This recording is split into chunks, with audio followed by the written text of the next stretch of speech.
मेरी एक वीडियो बना के किसी ने डाल दी, शाहरुख खान के मुंह के ऊपर मेरा मुंह लगाया और वो वीडियो चल रही है। वो मैं खुद देखकर हैरान हो गया कि मेरी शक्ल शाहरुख खान के मुंह के ऊपर लग गई है और वो ऐसे ही लग रहा था जैसे मैं ही खड़ा हूं। डीप फेक टेक्नोलॉजी का पाकिस्तान समेत पूरी दुनिया में चर्चा हो रहा है।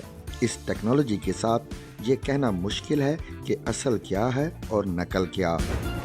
डीप फेक दरअसल मसनूई ज़हानत की एक ऐसी किस्म है जो आपको इजाज़त देती है कि आप लोगों को वीडियोस में ऐसी बातें करते हुए दिखा सकें जो उन्होंने नहीं की होती। 안녕하세요, 여러분.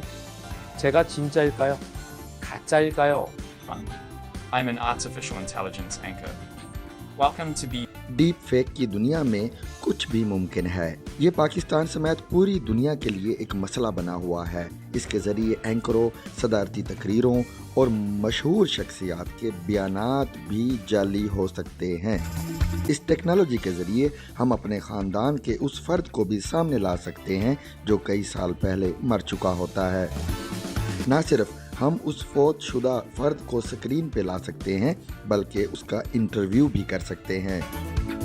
90% पोर्नोग्राफी के लिए भी यही टेक्नोलॉजी इस्तेमाल होती है और उनके मुतासरीन अक्सर मशहूर शख्सियात होती हैं। डीप फेक वीडियोज़ को कैसे जांचा जाए कि ये असल है या नकल?